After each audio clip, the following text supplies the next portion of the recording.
Bueno, que como os decía, pues no hay mucha gente de momento, esperemos que llegue un poco y bueno, si no, la verdad es que me apetecía hablar con vosotros porque pues creo que el partido de ayer fue un partido que merece la pena hablar, ¿no? Sobre todo porque yo creo que el Madrid jugó bastante bien a ratos, ¿no, Carlos? Sí, sí, sí. A mí me pareció, vamos, los dos últimos partidos me han parecido los mejores globalmente de la temporada, sí, sí, sin duda. Y el otro día, por el campo donde se produjo, por el rival y por la competición, pues sí, podemos decir que probablemente se vieron los mejores minutos de fútbol del Madrid. En la Champions es muy difícil dominar un partido entero y tuvimos, pues, en fin, tuvimos momentos mejores y momentos peores, pero globalmente yo creo que el partido fue bastante bueno y hubo muy buenas noticias en general. Oye, Tony, ¿tú compartes también esta visión que tenemos Carlos y yo? Sí, totalmente. Creo que además, desde que ha empezado a meter a Camavinga de lateral izquierdo, ha dado más o menos con la tecla de lo que puede ser su once, con quizás algún jugador fuera o dentro, pero creo que en general la combinación de control y presión que puede hacer este tipo de jugadores es brutal. Sí, sí. Oye, David, ¿tú crees que por fin Carlo Ancelotti está dando con la tecla del equipo? Yo creo que está empezando a ubicarse más, por lo menos. Yo creo que se ha dado cuenta de que Modric y Kroos a la vez es difícil, sobre todo por Modric, ¿no? No son dos jugadores que ahora mismo no podemos meter en el mismo saco. Y estoy muy de acuerdo con Tony que la posición de Camavinga en ese lateral izquierdo es clave porque es un jugador muy dinámico, además le deja mucha libertad. Supongo que él no estará muy contento, ¿no? Porque prefiere jugar en el centro del campo, pero bueno, al final va a ser titular indiscutible prácticamente donde juegue. Y sí, y yo añadiría que creo que Bellingham está más cómodo jugando. Ahora parece que le está usando más pegado hacia la izquierda, donde puede combinar más con Vinicius, quizá con algo menos de llegada a área. Y estoy viendo al equipo muy bien, la verdad. Oye, Carlos, a propósito de esto que comenta David, y un poco la figura de Jude Bellingham quizás es la que más ha resaltado en el partido, ¿no? Y ya hablaremos de él en un ratillo. Pero yo sí creo, sí quiero, digamos, aparcar un poco el tema de Jude y centrarnos un poco en el tuit que tú comentaste acerca de la portería. Y más que nada en el tema que tú decías que con Courtois y sin Courtois y sin Militao digamos que las cosas pintan feas, ¿no? Y sobre todo por la inseguridad que muestra Kepa. Sí, yo creo que, vamos a ver, es evidente que decir, sustituir a Courtois en fin, es prácticamente imposible. No hay ningún portero y mucho menos libre que pueda sustituir a Courtois y por lo tanto había que, en fin, cualquier solución que se tomara de emergencia, pues iba a estar lejos de Courtois. Dicho esto, yo recuerdo que puse un tuit cuando se estaban valorando diferentes candidatos y, en fin, a mí no me gusta nada esto de yo ya dije, pero en fin, a mí Kepa es el que menos me gustaba de todos. Me parecía que, por ejemplo, Bono era un portero muy superior a él. Dicho esto, supongo que bueno, pues las cosas no serían fáciles y bueno, costaría un dinero, por lo menos un dinero, y además iba a la Copa de África, en fin, una serie de circunstancias que hicieron que lo de Kepa fuera más sencillo, ¿no? En fin, yo Kepa le he visto en el Chelsea lo que le he visto, que tampoco ha sido mucho, pero siempre me ha dado la sensación de ser un portero que destila inseguridad. Y desde luego los balones altos, bueno, pues es que tenemos a Iker Casillas de sus peores momentos, esa es la realidad. Hemos tenido varios amagos en diferentes partidos, que bueno, en fin, el día del Atlético podemos discutir si en alguno de los goles, yo creo que en alguno de los goles Courtois hubiera dominado esa área pequeña. Y ya el otro día, pues ya cometió el primer error flagrante, que no va a ser el último. Yo creo que los balones aéreos y el problema de un portero que duda tanto en los balones aéreos es que contagia a la defensa. Y esto va a ser, me temo, un talón de Aquiles del Madrid en muchos partidos de esta temporada, ¿sí?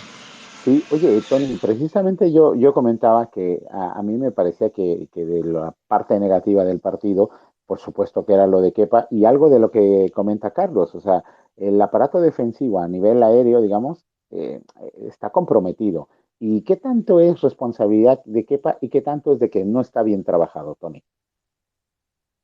Yo no creo que sea una cosa de que no esté bien trabajado. Los equipos de Ancelotti, de manera general, no han recibido tantos goles a balón parado. El primer año, cuando ganamos la 10ª, creo que en toda la liga encajamos 3 goles. Cierto que estaba Diego López. Eh, y los 2 anteriores tampoco. O sea, el único año donde realmente hemos sufrido horrores a balón parado fue el año en el que le dio la titularidad a ese último Casillas. Y yo creo que este año vamos a tener una cosa similar, es más cosa del portero. Y es una cosa que me da bastante rabia porque si os dais cuenta, el poderío aéreo que tiene el Madrid es brutal. Es decir, nos generan un montón de peligro a balón parado, pero también lo generamos. Estamos en área contraria con José Lu, con Bellingham, con Tchouaméni, con Rudiger. Eso es un bombardeo.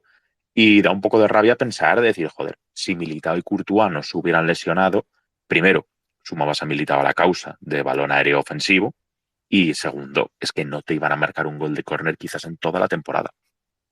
Claro, porque David, estarás de acuerdo con Tony y con nosotros que el poderío del Real Madrid por alto, teniendo gente como Tchouaméni, como Rudiger, como el mismo Jude Bellingham, pues debería de ser suficiente como para no pasarlas, digamos, para que no nos temblaran los carrillos, pero es que no es así. O sea, es que balón que pasa por ahí y hay que santiguarse. Sí, sí, porque al final el portero tiene un área de acción importante en los balones, en el balón parado y en balones que van hacia el área. Y coincido con Carlos en que no es solo la capacidad que tenga de atrapar balones, que bueno, al final Courtois es que prácticamente sin saltar es imposible que le quiten una pelota por arriba. Es que la sensación de seguridad que te da un portero como Courtois es muy importante y por inercia pues el equipo acaba defendiendo en línea de fondo, juntando muchos rivales en el área y ahí Kepa transmite mucha inseguridad.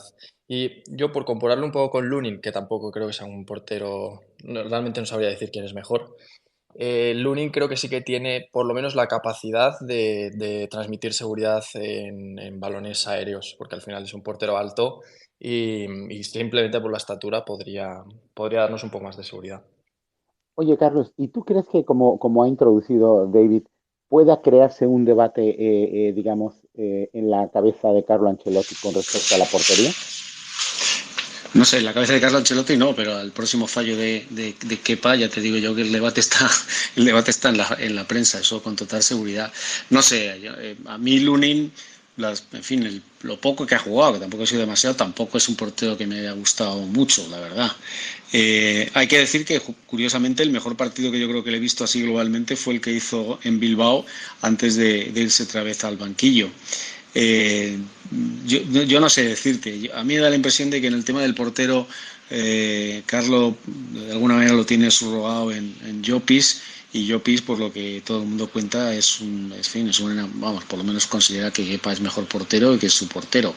Y habitualmente o los fallos son muy flagrantes o es difícil que en un equipo profesional de fútbol se cambie el portero así por las buenas. Me temo que va a ser un hándicap con el que vamos a tener que lidiar el resto de la temporada, salvo lesión.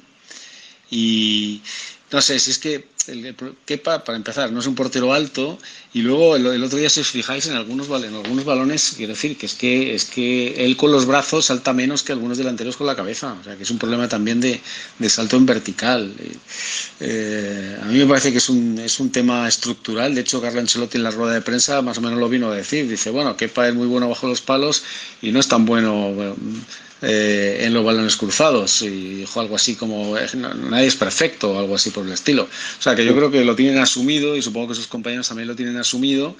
Hay una cosa que sí que ha hecho el Madrid bien en Nápoles, en comparación con los últimos partidos, es que al menos los interiores y los laterales han estado más atentos a los centros laterales, porque si os acordáis, tanto el Atlético de Madrid como al comienzo del partido del Girona, no solamente son los córners, claro, si encima no presionamos bien a los que atacan por las bandas, nos cruzan balones continuamente y sin Courtois, pues eso es un peligro igual que un córner. Al menos en este partido fueron solamente jugadas a balón parado. Oye, Tony, y a propósito de esto que introduce Carlos, la mejora del Real Madrid en líneas generales, no solo a nivel defensivo, sino también a nivel de juego, ¿tú crees que todo esto es consecuencia de las nuevas posiciones que han adoptado, digamos, Camavinga al irse al lateral izquierdo y Jude Bellingham también acercarse un poco más hacia la banda con Vinicius. ¿Tú crees que influye tanto eso o es que el Real Madrid, como yo decía antes, empieza también a elevar el nivel un poco los jugadores, que empieza ya a coger ritmo de crucero? Hombre, yo creo que por un lado el colocar a Bellingham más volcado en la banda, todos hemos visto que es un jugador que trabaja mucho, eh, que además disfruta con el robo de balones, no es un jugador que es simplemente esforzado, se ve que es algo que le gusta. Equilibra bastante el equipo. En ciertos momentos defensivos de un 4-4-2 en rombo pasa a un 4-4-2 en línea, una cosa que si mal no recordáis era lo que a su manera hacía Del Bosque con Zidane, que muchas veces empezaba en rombo, pero era quien se acostaba en el lado izquierdo. Eh, y creo que lo de Camavinga simplemente cambia el paradigma del equipo. Creo que es especialmente importante ahora que no está Lava, porque te proporciona una salida de balón que sin Lava no tenías. Pero claro, es que por un lado te está permitiendo tener un lateral que sí te da esa presión en campo contrario, que sí que te permite arrollar físicamente, que Fran García y Mendy son gente físicamente válida, pero que Camavinga es otro nivel totalmente distinto. Es un jugador que además, al meterse hacia adentro, como solía hacer Marcelo, te está liberando toda la banda para Vinicius cuando necesite meterse por ahí. Y es un jugador que no requiere los constantes ayudas de Kroos. O sea, yo creía sinceramente que la solución que iba a tener el Madrid a Kroos interior izquierdo era acabar otra vez con Mendy. Y no, es que con Camavinga consigues un jugador más, un centrocampista más, y bueno, según se vayan ajustando las cosas, lo que vimos el año pasado contra el City es que es un lateral izquierdo que empezará de lateral izquierdo, pero que te puede acabar de extremo derecho la jugada. Y con jugadores como, por ejemplo, el mismo David Alaba o Tchouaméni, que pueden a su manera ir corrigiendo, Alaba se cae más al lateral, Tchouaméni podría meterse entre centrales, etcétera. Al final es un intercambio de posiciones que puede volver muy loco al rival, si no te vuelve loco a ti mismo antes, claro. Claro, porque David, estarás de acuerdo con Tony y en que Camavinga es un jugador descomunal y al igual que Jude Bellingham, techo les queda un trecho, ¿no? Sí, yo con Camavinga además me ha empezado a surgir la duda, porque siempre hemos dicho, ¿no?, que pobre chico, porque jugar de lateral izquierdo limita mucho su potencial, pero en el fondo con esta nueva posición de lateral izquierdo que se parece un poco a Marcelo, salvando las distancias, lógicamente, que en el fondo en ataque es como un centrocampista más, yo es que creo que realmente Camavinga, por lo menos en este momento de su carrera, es mucho más productivo ahí que quizá jugando en la base por Tchouaméni o en el doble pivote con Tchouaméni o incluso de interior, que yo de interior creo que tiene ciertas limitaciones, sobre todo porque bueno, es joven y todavía tiene mucho que aprender. Pero de verdad que el invento de Camavinga, que el año pasado me parecía un simple parche, ahí en el lateral, a día de hoy me parece con diferencia el mejor lateral izquierdo que tenemos en plantilla. Desde luego. Oye, y ya pasamos a la figura de Jude Bellingham, Carlos. La semana o el anterior espacios me hacía gracia porque Pepe Collins hablaba un poco de que había que tener con paciencia con las expectativas y todo. Y luego le he visto un tuit que la verdad es que me hizo gracia del bueno de Javier, donde lo comparaba un poco con Di Stéfano. ¿Tú crees que nos estamos pasando con las expectativas o llenándole de dorándole tanto la píldora a Jude? Yo creo que Pepe decía que tuviéramos paciencia nosotros, pero el que no tiene paciencia es él. Realmente, yo en esto yo creo que hay que ser justo. Vamos a ver, está a exhibición por partido. Yo decía el otro día que cada partido de Bellingham es mejor que el anterior, que ya era el mejor partido que había hecho. Bueno, pues es que vamos a partido mejor cada vez. Desde el punto de vista táctico, yo creo que Ancelotti en los dos últimos partidos ha hecho un par de ajustes que yo creo que benefician a Bellingham. Si os fijáis, en el partido contra el Girona que juega José Lu, lo que hace, primero, Ancelotti ha renunciado al rombo. Yo creo que ni en Nápoles ni contra el Girona jugamos en rombo, jugamos con doble pivote, Tchouaméni Cross, y con Bellingham en el partido que José Lu juega delantero centro, claramente de interior izquierda y partiendo desde allí, Y el otro día estuvo más libre y entonces el que se puso totalmente a la izquierda fue Vinicius. Vinicius el otro día jugó mucho más a la izquierda que lo que estaba haciendo habitualmente. Eso le dejaba un hueco a Bellingham que efectivamente aprovechaba primero para combinar con él y luego para llegar al área. De tal manera que yo creo que Ancelotti está aprendiendo a utilizar a Bellingham en diferentes sitios y la verdad es que el chico donde lo pongas va a exhibición por partido. A mí me parece un jugador absolutamente descomunal. Evidentemente a lo largo de la temporada supongo que no seguirá jugando a este ritmo durante todo el año y tendrá sus momentos como todos los jugadores, pues más, en fin, tendrá sus valles, pero en fin, el otro día yo creo que hizo una demostración. Yo de hecho siempre tienes la cosa de decir, bueno, hombre, al principio bueno, metía muchos goles, pero bueno, en fin, a veces es una cosa de casualidad. Tal. No, no, no, es que aparte de meter goles, es que juega al fútbol como Los Ángeles. Es que el otro día en el primer tiempo, es que yo creo que todo lo hizo bien, todo, todo, no solamente la jugada, el pase, el gol, no sé qué. No, no, es que cualquier balón que tocaba, decía Valdano, hay que pasarse a Bellingham, y efectivamente, es que cualquier cosa que pasaba por Bellingham mejoraba inmediatamente. Entonces, bueno, yo a Di Stéfano no le he visto jugar, no sé si Di Stéfano jugaba así, probablemente es exagerado, por supuesto, decir ahora una comparación como esa, pero yo creo que este Real Madrid de este año, con las limitaciones que tenemos en plantilla, no se puede explicar sin la aparición estelar de Jude Bellingham. Oye, Tony, porque tú antes lo comparabas con Zidane por cómo cae, pero también técnicamente recuerda mucho a Zidane la postura, cómo corre con el balón, la elegancia con la que juega y la visión de campo que tiene. Pero si algo ha mejorado de ese Zidane que nos enamoró a muchos de los madridistas, entre los que yo me encuentro, por supuesto, es que es mucho más, tú lo decías, disfruta robando de los balones, disfruta de ese juego de trincheras, ayudando. Se le ha visto por ahí, anda rodando un vídeo de Real Madrid Televisión donde se ve claramente que él disfruta cómo ayuda con los compañeros en defensa, ¿no, Tony?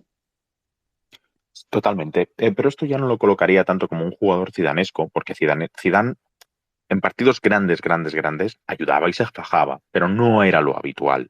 Y tampoco disfrutaba con ello.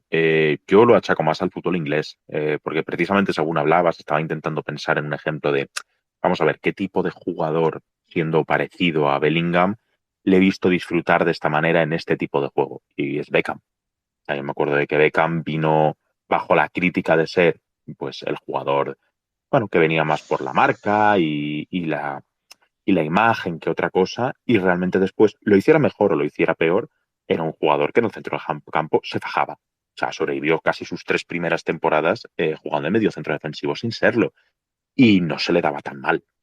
Y era un jugador que cuando hacía ese robo y ese pase en largo se veía que era algo que él disfrutaba. Lo mismo McManaman. McManaman era otro jugador, en teoría muy fino, que al final te acabó jugando casi de doble pivote muchas veces y realmente era un extremo derecho media punta. Y de nuevo era un jugador que se le veía que no tenía ningún problema con ese tipo de acciones. El futbolista inglés creo que tiene esa característica innata y yo creo que Bellingham, como inglés que es, sí, obviamente pues donde más destaca es de 3 cuartos de campo para adelante, pero si tiene que ponerse en doble pivote con Tchouaméni a robar balones, no es un juego que precisamente le fuera a costar. Sí, sí, porque David, una de las cosas que tú valoras mucho, que lo has puesto en tu Twitter, es que Bellingham además demuestra, ya lo decíamos en el otro espacio, es una personalidad, pero es que ha entendido el Real Madrid. No solo es que, decía Tony Cross, parece que lleva toda la vida con nosotros. Es que es así, parece que lleva muchos más años de los que en realidad está, que son unos meses. Sí, parece el típico chaval que sube de la cantera, que dices tú, claro, este chico lleva jugando en el Madrid desde Alevín, pero no, no es así. Es que, de verdad, parece que en el fútbol actual no existen estas cosas, pero es que este chico es fan del Real Madrid y lo ha debido ser siempre, y le gusta, y su sueño, por encima de todo, era jugar aquí. Y además, yo lo comenté cuando vi su rueda de prensa que me sorprendió mucho, es que es un chico muy listo. Y el fútbol va de jugar con los pies y de ser muy talentoso y todo lo que tú quieras, pero ser inteligente eh, futbolísticamente también está en entender en qué ámbito estás, porque es un chico que tiene 20 añitos o no llega. Y es muy líder, pero siempre respeta los rangos, entiende perfectamente que hay jugadores por encima de él, Y aunque parece el capitán sin brazalete, acaba de llegar y realmente es sorprendente. Es que parece que está haciendo su quinta o sexta temporada aquí. Porque, Carlos, tú decías en otro tuit, hablabas, es que es un jugador ya no generacional, sino multigeneracional. Pero es que tiene pinta de que va a ser uno de esos jugadores que si le respetan las lesiones, que si probablemente pasa, no sé, 10 12 años con nosotros, puede ser lo que decía Pepe Collins en el tuit, ¿no? Un poco por darle también la razón a Pepe. Puede ser un jugador de leyenda. Sí, sí, vamos a ver, la pinta apunta a eso, ¿no? Es un jugador primero muy elegante, muy vistoso, desde el punto de vista visual es un jugador que impresiona, ¿no? Un poco lo que le pasaba también a Zidane, ¿no? Es muy elegante, con la cabeza siempre levantada, es muy creativo y además, vamos a ver, es que aquí ha descubierto una faceta que probablemente ni él mismo conocía y que probablemente si no hubiera venido a jugar al Madrid tampoco lo hubiera descubierto, estas las cosas como son, que es el gol. Es que un centrocampista como él con gol vale mucho más. Evidentemente al final no dependerá solo de él ser una leyenda, dependerá de los títulos que consiga con el equipo, eso es así, quiero decir, Di Stéfano es Di Stéfano, entre otras cosas porque conquistó todas las Copas de Europa que conquistó, aparte de ser un gran jugador, ¿no? Bueno, vamos a ver cómo son estos próximos 10 años en el Madrid, pero desde luego él pinta a ser el, en fin, yo no sé si vendrá Mbappé y si Mbappé será capaz de superar lo que hace Bellingham, lo dudo, ahora mismo lo dudo mucho, por una cuestión de personalidad, pero creo que este chico pinta a ser el líder de la generación de los jóvenes. Quiero decir, Vinicius es un gran jugador, tiene cierto carisma, pero me parece que tiene menos inteligencia para las cuestiones alrededor del fútbol de las que tiene Bellingham. Y dentro del campo, yo no sé quién va a pesar más de los dos. Yo creo que Bellingham, vamos, yo creo que este es el líder de la generación que va a liderar el Madrid en los próximos 10 años y que si todo va bien, pues efectivamente será una leyenda, sin ninguna duda. Porque, Tony, las imágenes que se ven sobre el terreno de juego, las imágenes que transmiten las televisiones, es de un jugador que además no solo está comprometido con el fútbol, sino también está comprometido con el vestuario. Antes lo decía David acerca del respeto hacia las jerarquías. Parece ser como si el chaval no solo supiera bueno, soy muy bueno, sí, pero también tengo que respetar a mis compañeros, tengo que respetarme a mí mismo, tengo que respetar a los aficionados. O sea, esa sensación de jugador completísimo es una cosa que yo realmente no había visto prácticamente en ninguno de los fichajes. Y mira que han llegado gente así, quizás algo un poco parecido, digamos, con respecto al compromiso un poco en Zidane, ¿no? Un poco también muy respetuoso con los jugadores y todo, ¿no? Cristiano Ronaldo, ya sabíamos, nos ha sido maravilloso Cristiano Ronaldo, pero si algo era importante de Cristiano era su ego, ¿no, Tony? Sí, porque además, si empezáis a pensarlo, lo que más me fascina en este jugador es que tiene 19 años. Es decir, es un jugador con esa mentalidad, para que nos hagamos una idea. Vosotros tenéis en la cabeza a Bellingham, como es, bien, y pensemos en pues, el otro media punta que este verano tuvo que salir más bien por su llegada, Sergio Arribas, el canterano. Arribas tiene 22 años, tiene 3 años más que él. Y tú le ves y, bueno, fijaos que precisamente me parece un jugador que tiene la cabeza bastante amueblada cuando ha llegado al Almería, pero es que Bellingham parece que tiene, pues eso, 20, obviamente no parece un veterano de 35, pero parece un jugador que está en su plena madurez, en sus 26, 27 años, en la edad en la que llega Modric al Madrid. Y lo miráis y decís, si es que probablemente la mitad del Castilla es más mayor que él, es un niño. Y aún así demuestra una madurez que es totalmente paranormal para lo que es el Madrid.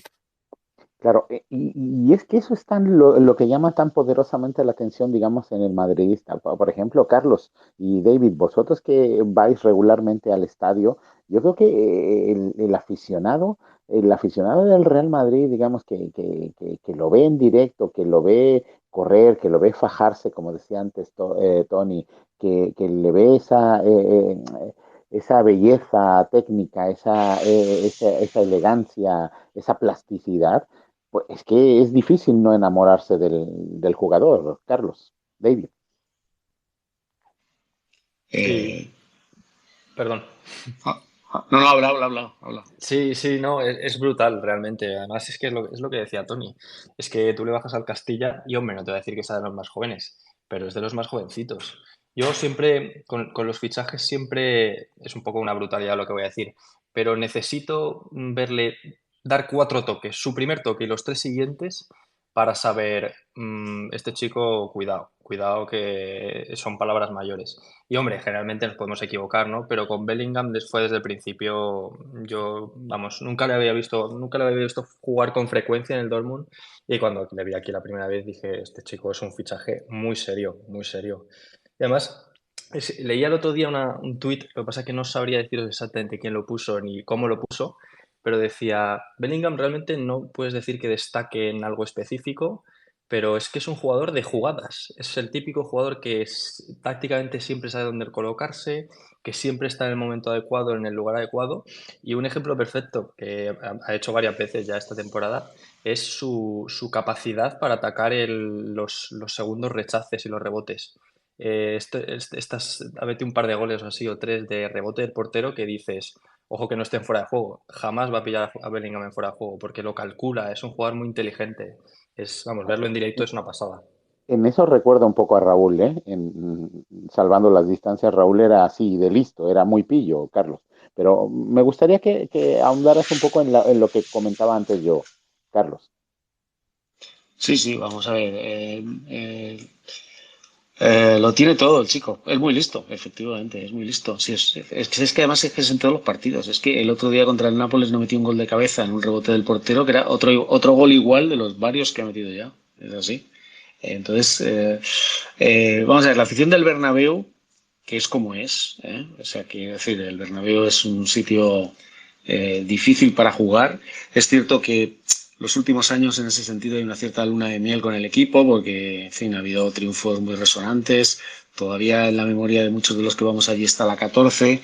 En fin, digamos que no estamos en un periodo de estos en los que vas al Bernabéu y dices, como a los 10 minutos no vayamos ganando, van a empezar el run, run, run, run. Pero bueno, en fin, a los fichajes se les mira con lupa. Y este chico es que ha caído de pie, o sea, que es decir, es ya el ídolo de todos. Esto es así. Y realmente es que no se puede decir nada malo. Realmente lo hace todo bien y, y de verdad, yo creo que tiene una, yo no sé cómo es de inteligente fuera del fútbol, tiene pinta de ser bastante inteligente, ¿no? Por cómo se manifiesta en sus respuestas y tal. Pero desde luego, en el fútbol y en lo que rodea el fútbol, que es el vestuario, la relación con los compañeros, la relación con los rivales, el chico es un escándalo, es un líder natural. Que decir, por ejemplo, vamos a poner un ejemplo, Camavinga o Tchouaméni son dos, por ejemplo, son chicos futbolísticamente muy buenos, con carisma, pero ninguno de ellos le ves ahora mismo no sé, el pozo de liderazgo que tiene Bellingham, que lleva unos meses aquí. Esto es así. De hecho, Sí, Tchouaméni, que parece un chico educado, en fin, tiene una madre que es profesora de español, o sea, que es un chico, en fin, que no es un chaval de los suburbios de París que ha llegado aquí, sino que es un chico con una cierta formación, pero es un chico tímido, bueno, retraído, no se le ve la capacidad de liderazgo que tiene Bellingham, y este tipo de cosas en la carrera de un jugador son muy importantes. Antes comentabais que Cristiano Ronaldo era puro ego, y eso es cierto, yo creo que Cristiano Ronaldo ha llegado donde ha llegado por su ego. No nos equivoquemos, ¿eh? Todas las estrellas, y Bellingham lo es, tienen ego. Lo que pasa es que Bellingham es lo suficientemente inteligente como para saber que su ego tiene que ponerlo en un contexto en el que hay jugadores a su alrededor que han ganado 5 Champions, que está en el club más grande del mundo, lo ha entendido perfectamente, pero no nos equivoquemos, ¿eh? Para hacer lo que él hace y mostrarse como se muestra, hay que tener mucha seguridad en uno mismo y saber que uno es muy bueno, ¿eh? Y si no, no se triunfa, y menos en un club como el Madrid. claro. A mí particularmente, y sí que me gustaría centrar un poco todavía con la figura de Jude Bellingham, y esto un poco en colación de lo que tú dices, Carlos, con Tony, para This space was downloaded via spacesdown.com. Visit to download your spaces today. Tony nos lo comente, en el famoso gol que mete, la famosa foto donde Vinicius le hace como un selfie, ¿no? Y Jude Bellingham en su celebración. Yo creo que esa foto que ha dado la vuelta al mundo, también refleja en cierta medida, Tony, una cosa que está sucediendo en el Madrid. De momento, esta generación está demostrando una complicidad que emula, o al menos a mí me lo parece, un poco a lo que pasa en la sección de baloncesto, Tony. Vas a tener que especificarme lo de la sección de baloncesto porque como sigo menos el básquet, no te sigo ahora mismo. Me refiero, tú sabes, el Real Madrid baloncesto lleva años, digamos que en la cúspide, ¿no? Y gran parte es porque el vestuario es muy sano, ¿no? Entre Yul, Rudy Fernández, en su momento Felipe Reyes, cuando estaba Doncic, o sea, son gente que ha hecho un vestuario sano, saludable, donde, como dice, los egos, siempre hay egos porque siempre hay estrellas, pero que han sabido bajar ese ego al nivel del compromiso. Primero está el equipo y luego está. Y a mí esta foto donde se habla, sobre todo en la semana donde se había intentado desde muchos lados poner un poco, digamos, en entredicho la posible relación de Vinicius con Bellingham, para mí eso, la foto dice algo más, manda un mensaje, a mi entender. Vale, teniendo eso en consideración, sí. Yo creo que especialmente desde la salida de Ramos, sin unirlo solamente a Sergio Ramos, pero como último de esos caciques, por decirlo así, de vestuario, la plantilla del Madrid debe ser bastante sencilla para llevar. Por eso creo que también el club se acabó decantando por un entrenador como Ancelotti. No tiene pinta de que haya demasiados jugadores problemáticos dentro del vestuario.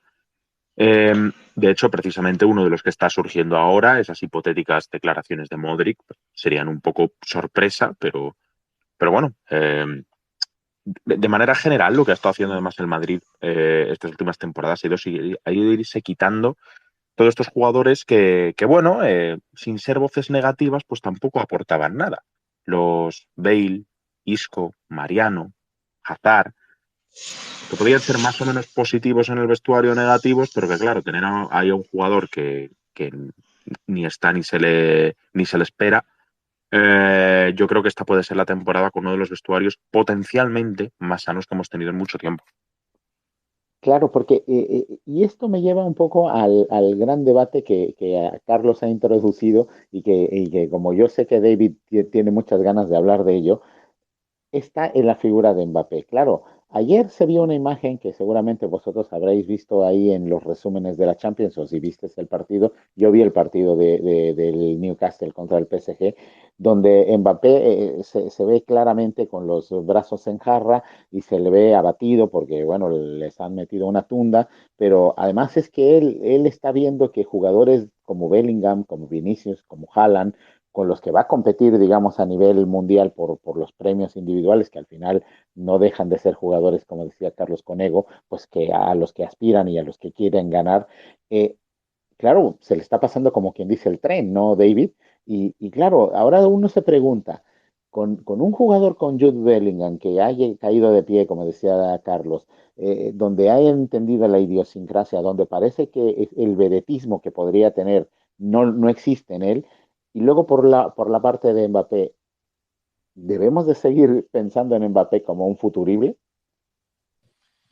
Yo creo que es una muy buena pregunta. Y la respuesta, yo creo que reside un poco en la capacidad que tenga este chico de amoldar y empezar a entender que es que está muy bien ser una estrella y tener ego, pero es que solo no vas a ganar nada. Mismamente, el ejemplo de Cristiano Ronaldo es perfecto. Yo creo que es el jugador más egocéntrico que he visto. Tenía pinta de ser un compañero con el que establecer relaciones más allá de lo que es puramente profesional, de cordialidad, es difícil. Pero es un jugador que entendió que tiene que rodearse de grandes jugadores. Y yo empiezo a tener dudas de que Mbappé realmente lo que quiere es ser la estrella. No le parecía bien la presencia de Messi, no le parecía bien la presencia de Neymar, no le parecía bien la presencia de Sergio Ramos. A todos se los decidió ventilar el PSG. Y la realidad es que se ha quedado en el equipo que, bueno, que está bien, pero es una mediocridad. Y claro, yo pienso, y si viene Kylian Mbappé aquí al Real Madrid, espero que sepa que va a tener que compartir escaparate con otros 3, 4, 5 que son estrellas mundiales. No, ¿Tiene Mbappé la capacidad para entender esto? Yo creía que sí, o que podía entender, terminar de entender que si viene aquí va a compartir el escenario. Si no lo entiende, probablemente si llega no será un jugador, será un gran jugador, pero no sé si llegará a triunfar generacionalmente, la verdad.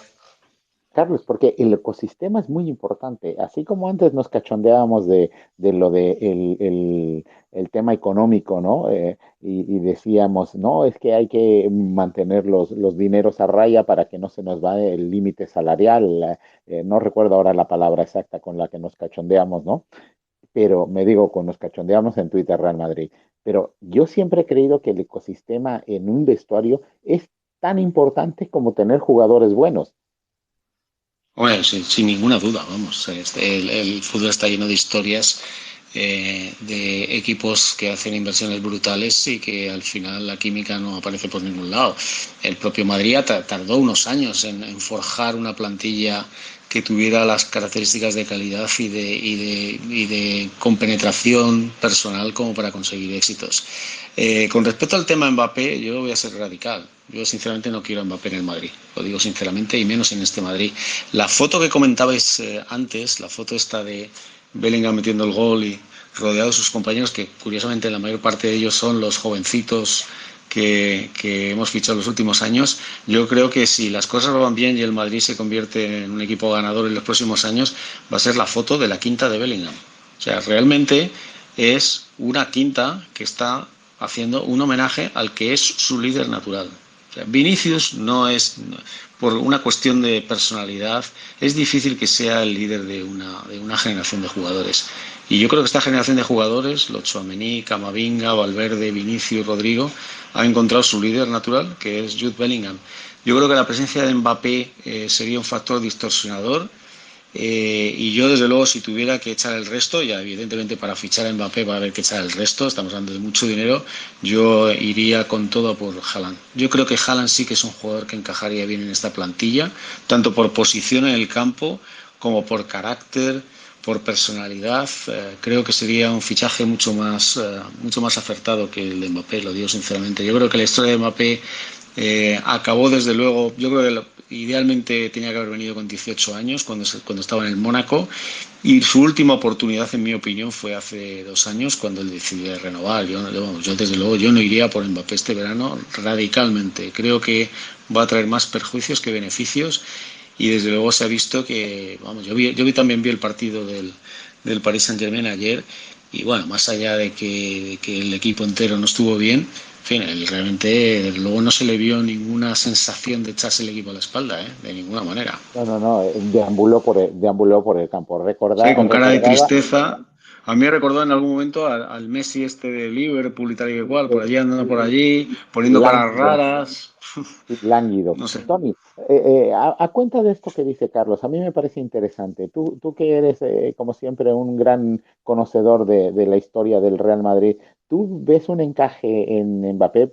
No hablo de lo futbolístico, nadie puede dudar en su sano juicio de un jugador como Kylian Mbappé en lo futbolístico, pero estamos hablando aquí de algo más. Y ese algo más es lo que decía antes Carlos, el liderazgo. O sea, el saber compartir en muchos momentos la capitanía, pero también en unos momentos levantar la voz, ¿sabes, Tony? El problema que va a tener Mbappé es que si va a querer plenos poderes, va a tener que hacer números cristianescos desde el primer momento, o yo creo que el mismo vestuario puede acabar fagocitándolo. Es decir, imaginaos que Mbappé llega eh, y digamos que, bueno, con el rombo, digamos que podría ser que quitar el puesto a Rodrigo, no a Vinicius, ¿vale? Vamos a suponer que mantiene a Ancelotti o el que sea el sistema el año que viene y entra ahí. Eh, ¿Vosotros creéis sinceramente que tal y como está planteado el equipo ahora mismo, si empieza a comportarse como una diva y encima no rinde adecuadamente en el campo, porque su principio de temporada tampoco está siendo nada del otro mundo, no van a acabar mandándolo a tomar por culo? sea, hay que ser realistas. A Cristiano se le quería porque hacía esos números. Él justificaba plenamente el comportarse como quisiese. Y además que después, como profesional, era intachable. Es decir, eso lo dice cualquiera que se haya pasado por Valdebebas, que era un enfermo de preparar todo. Mbappé no parece eso, ¿no? Me parece un jugador, digamos, poco profesional, no es un Neymar de la vida en ese sentido, pero tampoco es alguien que estés diciendo, bueno, es que dentro y fuera del campo va a ser un ejemplo, te va a espolear a ir hacia arriba y claro, pues por mucho que pueda ser un cretino, te lo tienes que comer. Pues no parece que vaya a ser eso. Y sí parece que es sensiblemente más cretino. Así que no lo sé, no lo sé. Como cretinos hay en las televisiones con respecto y en los periódicos con respecto al tema del arbitraje. Yo creo que este tema de Mbappé, de un posible fichaje y todo, va a dar mucha rienda suelta. Ya sabéis que a mí esto del mercado no es una cosa que me llame mucho la atención, así que lo tocaremos ya cuando toque muy de fondo, ojalá a finales de mayo, ¿no, Carlos? Pero ahora vamos a hablar un poquito del arbitraje y de la Champions y sobre todo del VAR. Eh, Carlos, tú, como me decías, viste el partido del Newcastle contra el PSG. Hubo una jugada muy característica de VAR donde se lió y afortunadamente le dieron a las urracas la justicia para meter el segundo gol, que eso allanó el camino para luego sentenciar, ¿no? Pero también vimos por ahí jugadas donde ya nos hablan de la psicología y no sé qué rollo, por ahí los que justifican todos estos rollos de por qué sí una cosa es fuera de juego y otra no es fuera de juego y todo eso. Pero más allá de esto, hay una tendencia que empieza a ser preocupante en los partidos del Atlético de Madrid y del de Barcelona y también en contra del Real Madrid. Y a eso quiero llegar. ¿Creéis que el Negrerato ha tomado posesión de Europa? Hombre, yo quiero creer que no. Quiero creer que ha sido pues, que ha sido una casualidad esta primera jornada. Que básicamente yo diría que se ha arbitrado mal, fundamentalmente desde el VAR, ¿eh? Sinceramente creo que desde el VAR. Yo creo que hay dos cosas en las que hay que dos fallos relacionados con el arbitraje y el uso del VAR, que tiene que ver con las manos. Vamos a ver, yo creo que lo decía, creo que lo puso en un tuit Hummels, coincidiendo con el partido del Madrid, diciendo que, en fin, que nos digan ya exactamente cómo son las manos dentro del área, porque es que es imposible, ¿no? Es decir, la mano de Nacho del otro día es el típico ejemplo que te ponen de lo que no es mano, ¿vale? Y luego hay un tema más peleagudo, que es el tema del fuera de juego posicional, ¿no? Que es un poco lo que pasó en el partido del Atlético de Madrid y lo que pasó en Rüdiger y lo que ha generado la polémica está en Twitter de la interferencia psicológica, ¿no? Bueno, a mí, vamos a ver, el término y el que lo ha dicho simplemente me parece una gilipollez de un gilipollas, o sea, no tiene más, en fin, con perdón, me parece simplemente la típica ocurrencia de un tipo que no es ni siquiera árbitro profesional y que supongo que el Marca lo ha puesto allí a sueldo de Roures, porque al fin y al cabo Roures es el que dirige el Marca, ¿no? Y entonces ha decidido que va a poner uno allí para justificar, pues, en fin, el relato del Negreirato, esto es así. Pero efectivamente yo creo que sinceramente el fuera de juego posicional de toda la vida ha sido posicional y ahora se están armando un lío, realmente. Mira, por ejemplo, a mí me parece que el gol que le concede al Atlético de Madrid es gol legal. Y el gol que le anula al Real Madrid contra el Atlético de Madrid porque Rüdiger hace no sé qué es legal. Es legal. Quiero decir, si no hay una interferencia clara, no es fuera de juego. Entonces, yo quiero pensar que, porque, hombre, el Real Madrid ganó una Champions, vamos a recordarlo, en un momento en el que no estaba enfrentado con Ceferín, estaba lo siguiente, enfrentado con Ceferín, y el arbitraje, más allá de alguna polémica puntual o aquel gol anulado en la final, a mí me pareció básicamente correcto. Y desde luego, si realmente hubieran querido llevarse por delante al Real Madrid, se lo hubieran llevado en alguna de las eliminatorias con alguna decisión controvertida. De tal manera que yo creo que el arbitraje en Europa no está contaminado. El de España es simplemente nauseabundo. Ya está, son muy malos y además están claramente sesgados. Pero yo quiero creer que en Europa no es así. Simplemente esta jornada en concreto pues se han dado una serie de jugadas concretas que te hacen pensar mal porque estamos ya un poco obsesionados con el tema. puede ser que estemos obsesionados con el tema. Y de hecho, David, hay un tema ahí que mucha gente, digamos, en Twitter Real Madrid habla, y es el tema del VAR. Hay mucha gente que está en contra del VAR. Yo honestamente no estoy en contra del VAR. Yo creo que el VAR es una buena herramienta. El problema es el uso que se le da, el mal uso que se le da, que como yo lo escribía en Twitter, lo hacen torticeramente y pues por eso pasan los errores flagrantes como los que hemos visto en el de Nacho, o como el otro día le pasó al Chelsea contra el Liverpool y algunos más que se han visto, ¿no? ¿Tú estás en contra o a favor del VAR, David? Yo estoy totalmente a favor del VAR. Creo que es una herramienta que ya en otros deportes existía, que probablemente llega tarde al fútbol y que es de tremenda utilidad, porque arbitrar no es fácil, y es así. Arbitrar en directo jugadas que son muy extremas no es sencillo. Y yo creo que el VAR es una herramienta clave. ¿Qué pasa? Que no se aplica bien. Y sobre todo no hay un reglamento unificado para aplicarlo, ¿no? Esto que todos los árbitros y los entendidos del arbitraje se resguardan en la frase de no hay dos jugadas iguales. Claro, bueno, si no hay dos jugadas iguales, pues arbitrad como salga y ya estáis resguardados, que básicamente es lo que hacen. Pero el VAR es una herramienta clave. ¿Qué pasa? Por ejemplo, en Europa yo sinceramente no creo que haya ningún tipo de negreirato ni nada similar, pero sí que hay que tener en cuenta que se reúnen árbitros europeos, es decir, están acostumbrados a arbitrar de forma diferente a como arbitramos en España. Y yo el otro día no sé quién estaba en el bar en la mano de Nacho, porque efectivamente la mano de Nacho es la típica mano que se ha dicho que no se puede pitar. Un jugador que va al corte, que no está utilizando las manos para ocupar un espacio y que de un rebote de su propio pie golpea la pelota en la mano. Es una mano de estas que dices, es imposible que sea mano. Y se arbitró como mano. No sé quién estaba en el bar, pero claramente pues no sé si no estaba cualificado o no estaba en un buen momento. Pero es preocupante, el uso del bar es preocupante. En España, efectivamente, ya no admite ni comentarios, a mí ya nada me sorprende con el bar, pero se tiene que modificar la forma de implementarlo. Porque, Tony, tú te quejabas, no digo amargamente, pero sí que te quejabas en tu Twitter del tema del arbitraje. Sobre todo decías que en el caso de Iturralde, que si Iturralde decía una cosa, era claramente lo contrario lo que había sucedido. Sí, totalmente. O sea, entre ese y el, ¿cómo se llama? Pavel o Padel. Bueno, Sí, entre ese y el de marca, ahora mismo es una manera excelente de medir si una decisión ha sido correcta o no. O sea, lo que digan ellos, pues lo contrario. Eh, a ver, la gran diferencia entre el arbitraje español y europeo que yo veo es que yo, a la gran mayoría de los árbitros europeos, cuando les veo pitar, su actitud y su gesticulación es totalmente distinta. O sea, no sé, transmiten un mínimo de respeto.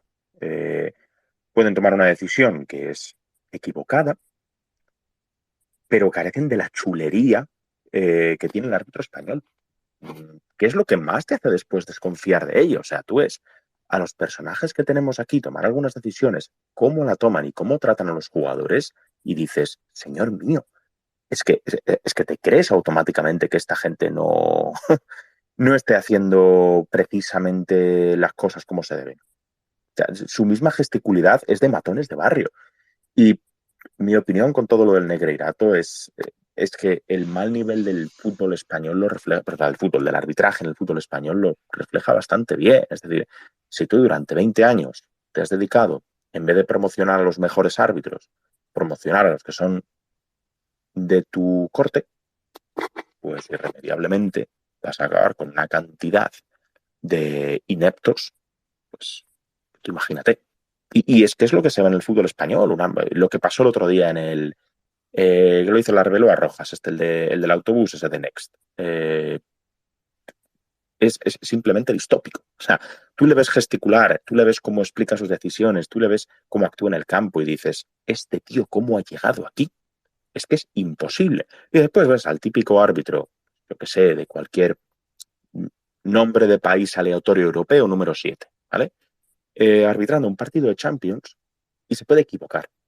Pero la manera de llevar a cabo el arbitraje es, no sé, da una sensación de respeto. No da una sensación de chulería. Mirad, el mismo Obrevo, el día de Stamford Bridge, al menos tiene la decencia de no encararse con ningún jugador del Chelsea. si fuera español, ¿creéis que no lo hubiera hecho? ¿Creéis que nos hubiera, en alguna de las peticiones de penaltis, haberse puesto chulo y haber sacado 3 amarillas? Pues que hubiera pasado seguro. O sea, Probablemente. el árbitro español cae mal, ya de por sí. Yo decía lo del Negreirato, Carlos, porque por ahí seguro que habréis visto la rajada que ha pegado el técnico del Oporto con respecto al arbitraje que sufrió ayer, ¿no? Y no estamos hablando de un club pequeño, es un club que ha ganado 2 Copas de Europa, o sea que cuidado, ¿eh? No, no, vamos a ver. Yo no vi el partido, pero he visto las jugadas. Y bueno, yo entiendo que se quejen. Para mi gusto, eh, la primera jugada del primer tiempo, en la que Koundé tira a un delantero, bueno, un árbitro inglés entiendo que pueda no pitar eso. Y en el VAR supongo que había otro inglés. La jugada de la mano de Cancelo a mí me parece un penalti como una catedral, porque es que el jugador del Oporto lo toca con el hombro, no la toca con el brazo. Y yo creo que ese brazo estaba dentro del área. Vamos a ver, no nos equivoquemos. Lo del Negreirato está saliendo en todos los periódicos de Europa. Quiero decir que el daño reputacional al Barcelona, pase lo que pase, ya está hecho y hay muchos clubes europeos que, en fin, que no son idiotas y que saben de qué va esto y, lógicamente, entienden, como puede entender cualquier persona normal, que pagar 17 años al vicepresidente de los árbitros, pues, en fin, no se hace para todas estas chorradas que están diciendo que se hace para lo que se hace, ya está, entonces así. Y por lo tanto, pues el Barcelona en Europa, a partir de ahora, cuando tenga algún error arbitral a su favor, pues ya sabe la cantinela que van a tener, con cualquier club que se enfrente, eso está clarísimo. Claro, claro. Bueno, vamos a dejar ya por esto porque ya vamos terminando digamos, la hora para no prolongarnos demasiado. Y sí me gustaría hablar sobre Luka Modric. Yo comentaba en Twitter el otro día que a mí el partido de Luka Modric me había gustado. Sobre todo me había gustado porque el Madrid justo en la fase previa, donde antes de que entrara Modric, pues le estaba pasando canutas, porque claro, ellos meten el gol, se vienen arriba, estamos nosotros en una fase dubitativa, parece ser que empiezan a fallar las piernas, empieza a haber un poco de ese Madrid, como dices Carlos, que se va un poco a lo largo de algunas fases del partido, y entonces viene el cambio de Luka Modric, y Luka Modric entra con su sapiencia, con su conocimiento del juego, empieza a coger el balón y empieza a distribuir, y luego vuelve a retomar el Madrid y se vuelve a poner por encima mete el tercero, me parece, y ya se acaba la historia, ¿no? Pero, claro, esto viene en relación a que las últimas semanas Luka Modric ha estado, digamos, en el ojo del huracán. Ya sabemos que la prensa es como es y todo. Pero más allá de lo que diga la prensa o de lo que deje de decir, yo sí me centraría en lo que un jugador como él, que ha sido todo en el Real Madrid, pues debe de ser muy difícil perder la titularidad, ¿no? O sea, o perder el protagonismo. Entonces, ¿vosotros cómo veis el rol de Modric? El rol que debe de actuar. ¿Cómo debe de actuar el Madrid hacia Modric y cómo debe de actuar Modric hacia el Madrid? Tú mismo, Carlos. Vamos a ver. Es muy difícil marcharse, es muy difícil dejar la élite y vamos, se cuentan con los dedos de una mano los jugadores que lo aceptan sin más. Yo creo que este tipo de jugadores que han basado su éxito, pues, por supuesto, en su físico, sus técnicas y sobre todo en un ego desmesurado. Yo creo que yo creo que para triunfar en el deporte de élite hay que tener un ego que puede ser más o menos aparente como Cristiano o menos aparente como Luka Modric, pero tiene un ego desmesurado. Y es muy difícil encontrar el momento de marcharse. Yo creo que ellos siempre se ven capaces de seguir jugando al mismo nivel, aunque no sea así. Y las despedidas pues siempre son difíciles. Yo creo, viéndolo ahora en retrospectiva, yo creo que probablemente este verano hubiera sido el mejor momento para que el Modric y el Madrid se separaran. No se ha hecho. Bueno, yo creo que hay que intentar no hacerse daño por ninguna de las partes. Bueno, en fin, hay que perdonarle a Luka los comentarios que pueda hacer ahora. Y yo creo que hay que intentar terminar bien. Está claro que Luka Modric es un jugador que quiere jugar siempre. Y además me da la impresión de que es un jugador que no sé si su rendimiento en ratos, aunque el otro día efectivamente jugó bien, su rendimiento jugando a ratos va a ser el adecuado. Me da la impresión de que es un jugador que necesita jugar continuamente para estar en forma y de tal manera que si no lo hace no consigue encontrar su punto y no sé, va a ser una situación difícil de gestionar. Yo no sé si en invierno a lo mejor hay alguna salida en ese sentido, pero en fin, Luka Modric es un mito, es un jugador que pasará a la historia del Real Madrid y sería una pena que al final pues hubiera algo que ensombreciera su adiós. Yo espero que no. Es un chico inteligente, en fin, no está tan bien asesorado como, digo, tan mal asesorado como Sergio Ramos, por ejemplo, y espero que al final, en fin, la sangre no llegue al río y se pueda marchar como se debe marchar, que es con el Bernabéu puesto en pie y todos los que hemos estado durante estos años con él, pues llorando en las gradas, esa es la verdad. David, ¿tú qué piensas de este tema? Pues efectivamente creo que es delicado. Es delicado porque cuando estás rindiendo en el mejor equipo del mundo y al máximo nivel, se exige rendimiento y yo creo que Luka Modric a día de hoy no tiene, probablemente por una cuestión física, el nivel para jugar de titular.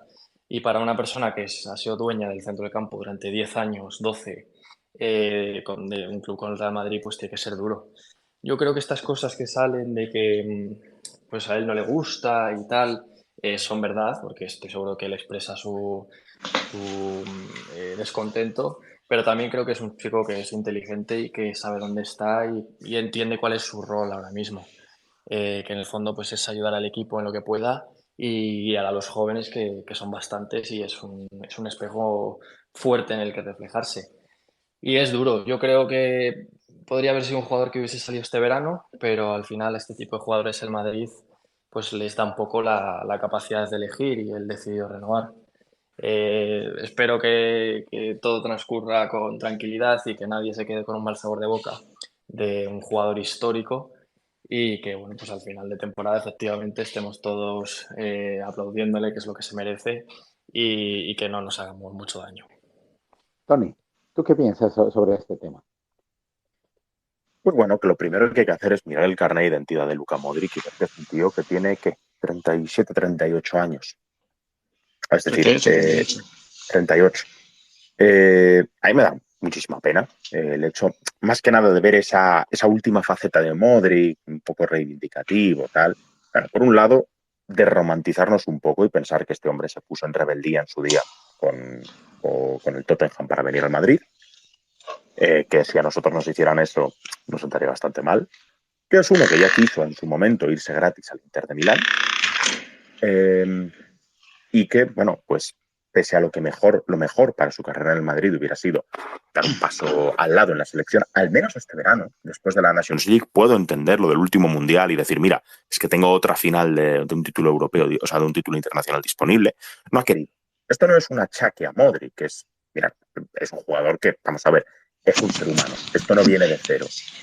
Y segundo, mencionar que, joder, precisamente esa rebeldía, ese querer ser titular indiscutible en el Real Madrid con 38 años, es lo que nos demuestra lo que ha sido Luka Modric. Porque Luka Modric con 36 se marca una Champions espectacular, la de la 14.